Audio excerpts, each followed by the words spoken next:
Good morning 11th class. हम लोग chapter 9th कर रहे हैं। 9th का बी पार्ट मतलब पार्ट 9 6 पॉइंट उसका हम थर्ड पॉइंट कर रहे हैं। उसमें आज बच्चों हम पढ़ेंगे मित्रता का महत्व, इम्पोर्टेंस ऑफ फ्रेंडशिप। बच्चों फ्रेंड्स हमारी हर एज में बनते हैं। मित्रता जो होती है वो सभी एज ग्रुप के लिए बहुत ज़्यादा महत्व रखती है। आप सभी के कोई ना कोई फ्रेंड्स होंगे बच्चों, क्योंकि हम उन्हें अपने फ्रेंड्स को पसंद करते हैं, उनको स्वीकार करते हैं।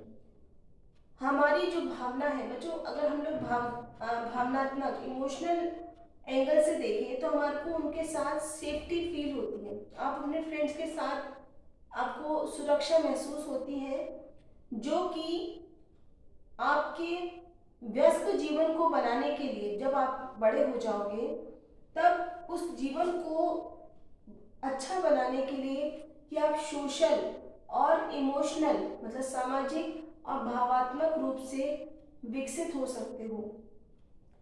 बच्चे अपनी जैसी ही उम्र के बच्चों को फ्रेंड्स बनाना चाहते हैं। कई बार जिन बच्चों के फ्रेंड्स नहीं बन पाते हैं वो बहुत ज़्यादा आक्रामक हो जाते हैं।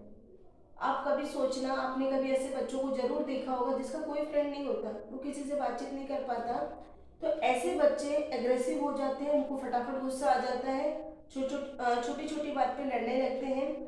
तो अगर ऐसे बच्चों को ग्रुप वाले बच्चे जो फ्रेंड्स जिनके होते हैं वो भी ऐसे बच्चों को अपने आप से दूर रखना पसंद करते हैं, जो कि बच्चे के लिए बहुत ज़्यादा हार्मफुल हो सकता है, नुकसानदायक हो सकता है। अब आपकी एज की बात करें, किशोरावस्था।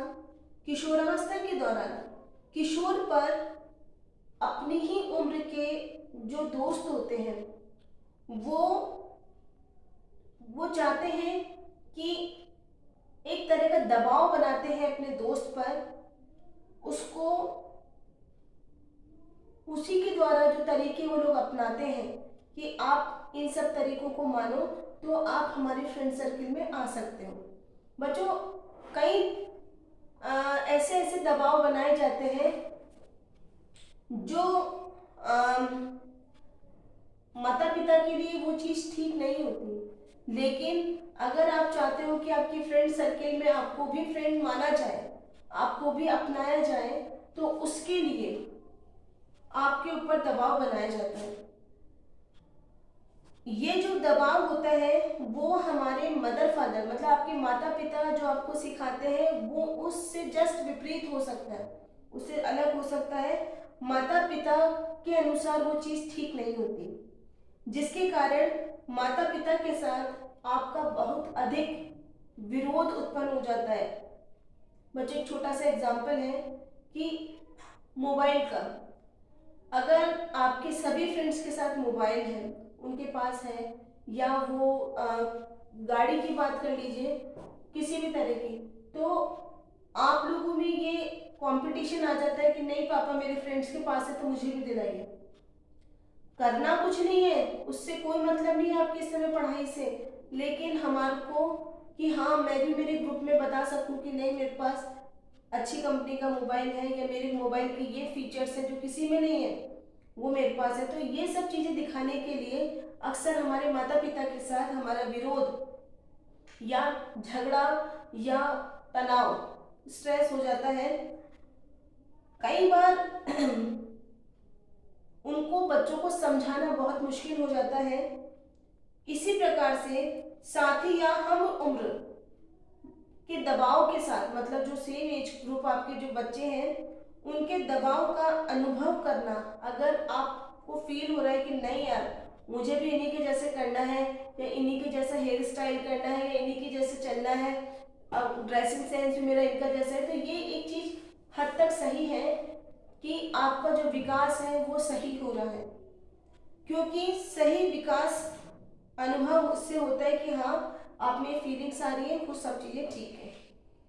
जिन भावनाओं और अनुभवों को किशोर घर पर नहीं बता पाता, बच्चों कई फीलिंग्स आपकी ऐसी होती है कि अपने मम्मी पापा के सामने नहीं बोल पाते हो, तो उन्हें व्यक्त करने के लिए, उन्हें किसी को बताने के लिए किशोर को सामान्य और अकेले न होने की अनुभूति कराने में, कि नहीं मैं अकेला नहीं हूँ, मैं अपने फ्रेंड्स के साथ मेरी बात शेयर कर सकता हूँ, तो उनको इस फीलिंग को बताने के लिए फ्रेंड्स की जरूरत होती है, मित्र की आवश्यकता होती है। वे महसूस करते हैं कि उनके मित्रों को भी जब वो बात करते हैं तो उनको लगता है कि उनके फ्रेंड्स को भी यही प्रॉब्लम्स है जो वो सह रहे हैं। कई बार होता है कि नहीं मेरे मम्मी पापा सबसे खराब है, सबसे ज़्यादा हमें डांटते हैं, लेकिन आपको जब अपने सेम एज के ग्रुप से बात करोगे तो पता पड़ेगा कि नहीं उनके घर में तो और भी ज़्यादा कुछ होता है। तो बच्चों ये जो फीलिंग होती है उससे आपको मनोबल मिलता है कि नहीं ऐसा सबके साथ होता है। किशोरावस्था के बाद, इस एज के बाद आपको जो अपने एज ग्रुप के जो बच्चे हैं उनके साथ मतलब कोई जरूरी नहीं कि आपको दबाव डाला जाए कि नहीं हमें फ्रेंड्स बनाओ, क्योंकि आपको समझदार हो जाते हो, आप अपना अच्छा बुरा समझने लगते हो। माता पिता और किशोरों को चाहिए कि हम बच्चों कई ये जो व्यवहार होते हैं हम उम्र के जो दबाव होते हैं वो किस तरह के होते हैं। कई बार होता है कि बच्चों को ये समझाया जाता है कि नहीं आप हमारे साथ नशा करो तो ही आप हमारे ग्रुप में आओगे, सिगरेट पीना हुआ, तंबाकू खाना हुआ या पान सुपारी, ये सब चीजें ग्रुप के द्वारा सिखाई जाती है। उसी तरह से कई बार गलत राह में भी चले जाते हैं जिसका परिणाम आगे जाकर बहुत ज़्यादा घातक होता है। तो ये सब चीज़ें हमको मतलब ग्रुप के लिए जो दबाव डाला जाता है वो बच्चा दबाव में आकर के कर जाता है। तो हम चाहते हैं कि इस तरह की कोई कंडीशन उत्पन्न ही ना हो। तो इसके लिए माता पिता और किशोर दोनों को आगे आना होगा और दोनों को हो अपने मूल्यों का निर्धारण मतलब अपनी वैल्यूज बतानी पड़ेगी कि हमारे लिए क्या चीज़ सही है और क्या चीज़ गलत। अगर वो दोनों के बीच में जितना कम मतभेद होगा उतने ही उनके जो संबंध हैं जो रिलेशंस हैं वो मजबूत होंगे। बच्चों इसका नेक्स्ट पॉइंट आज हम पढ़ेंगे अध्यापकों का प्रभाव। बच्चों ये है 9th बी का 4 पॉइंट, 9th का 4 पॉइंट है अध्यापकों का प्रभाव। बच्चों विद्यालय में अध्यापकों का सबसे अधिक प्रभाव बच्चों पे पड़ता है। माता पिता के समान वो भी आपसे अपेक्षाएं रखते हैं और आपको मूल्यों से कि आपके लिए क्या चीज़ सही है क्या चीज़ गलत है इनसे अवगत कराते रहते हैं।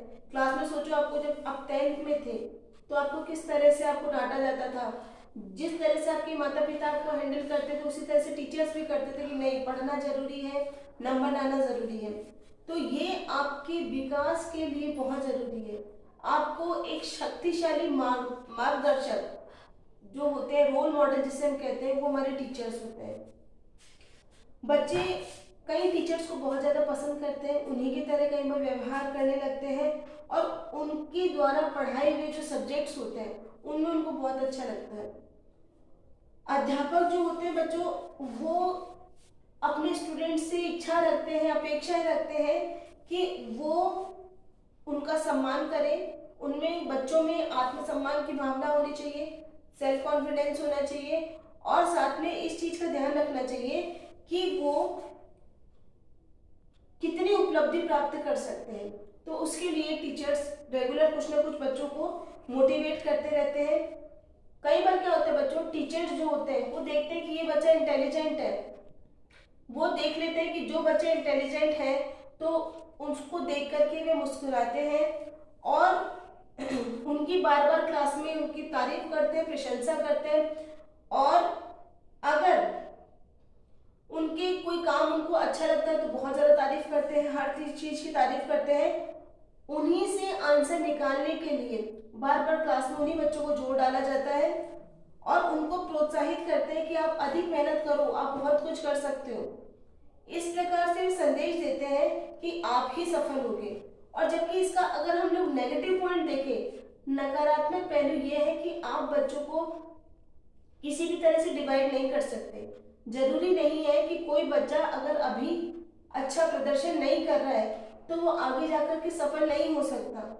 तो शिक्षक को कई बार ऐसे बच्चों से कम उम्मीद होती है जो बच्चे क्लास में सही रेस्पॉन्स नहीं करते और उनसे उनकी आशाएं कम हो जाती है वो ना तो उनको प्रोत्साहित करते हैं, ना तो उनको मोटिवेट करते हैं, ना ही उनको कोई आगे बढ़ने के लिए राह दिखाते हैं। तो ये चीजें गलत होती है। शिक्षक की अपेक्षाएं स्वतः साध्य भविष्योक्ति बन जाती है, जिसके अनुसार शिक्षक विद्यार्थी से जो आशा करता है उसी के अनुसार बच्चे बनते हैं, उपलब्धि हासिल करते हैं और बर्ताव करते हैं। बच्चों क्लास में क्लास में शिक्षकों को जो पर्सनली जो उनसे अटैचमेंट कर लेते हैं और उनसे जो अपेक्षाएं जो होती हैं उसके कई बार हानिकारक परिणाम भी सामने आते हैं। बच्चों का हम लोग कभी भी कोई निर्णय नहीं ले सकते कि कौन सा बच्चा कितने नंबर बोर्ड में ला सकता है। ये क्लास में वो कितना कब, जैसे कोई बच्चा अगर हाफ ईयरली तक अच्छा प्रदर्शन नहीं कर रहा है तो जरूरी नहीं कि उसके फाइनल में मार्क्स अच्छे नहीं आ सकते, काफी चेंजेस हो जाते हैं। तो हमें सभी बच्चों को प्रोत्साहन देना चाहिए और उन्हीं के सभी बच्चों को अच्छा वातावरण देना चाहिए ताकि सभी बच्चों को प्रॉपर मार्गदर्शन हो सके और उनका विकास हो सके। शिक्षक विद्यार्थी संबंध जो होता है बच्चों बहुत गहरा होता है कि एक टीचर और स्टूडेंट के बीच में जो रिलेशनशिप होती है वो बच्चों बहुत बढ़िया होती है। पहले की अगर हम पुराने टाइम में जाएं तो क्या होता था, जो गुरु होते थे वो स्टूडेंट गुरु के पास ही रहता था, जो छात्र था काफी लंबे समय तक रहता था। तो वो उस समय उसको उन सालों में, चाहे वो राजा का बच्चा हो, किसी बड़े सेठ का बच्चा हो, गरीब का बच्चा, सबको एक ही आश्रम में रखा जाता था और वहां पर उनको कठिन परिश्रम, शिक्षा, समर्पण की भावना, ठीक है, या फिर निष्ठा, मतलब उनको सेल्फ कॉन्फिडेंस लाया जाता था, इन सब चीजों को सिखाया जाता था। और गुरु चाहते थे कि विद्यार्थी वो प्रश्न पूछे, उसमें उनके मन में लगातार कोई ना कोई क्यूरियोसिटी रहे, मतलब कि वो कुछ जानने के लिए हमेशा इच्छित रहे। तो इसके कारण बच्चों में क्रिएटिविटी, सृजनात्मकता का विकास होता है। अब आज के टाइम में क्या होता है बच्चों की, जो शिक्षक होते हैं वो चाहते हैं कि परीक्षा में अच्छे अंक प्राप्त कर सके। कुछ ऐसे शिक्षक भी होते हैं जो पाठ लेसन के नोट्स लिखवा देते हैं, वो ये नहीं चाहते कि बच्चे बीच में डिस्टर्ब करें या किसी तरह के कोई क्वेश्चंस पूछें। और ये जो चीज है बच्चों, ये मनोवैज्ञानिक मतलब साइकोलॉजिकली ठीक नहीं है, क्योंकि इससे बच्चों में क्रिएटिविटी नहीं बन पाती। तो हमें ये होना चाहिए कि भविष्य के लिए, उनकी मार्गदर्शन के लिए स्टूडेंट्स और टीचर की रिलेशनशिप अच्छी होनी चाहिए। तो बच्चों ये वाला चैप्टर हमारा जो 9B पार्ट चैप्टर है, 9 जो ख वाला पार्ट है वो यहाँ पूरा होता है। आप लोग इसके क्वेश्चन आंसर्स कीजिए और क्वेश्चन आंसर्स करके मुझे अपनी कॉपी में लिख करके सेंड कीजिए बच्चों। इसी के अकॉर्डिंग आपके इंटरनल मार्क्स मिलेंगे इस बार। अब देखो आगे क्या होता है, कोरोना का कब हम लोग मिलते हैं आपस में, लेकिन आप लोग अपने होमवर्क कंप्लीट रखिएगा। Thank you.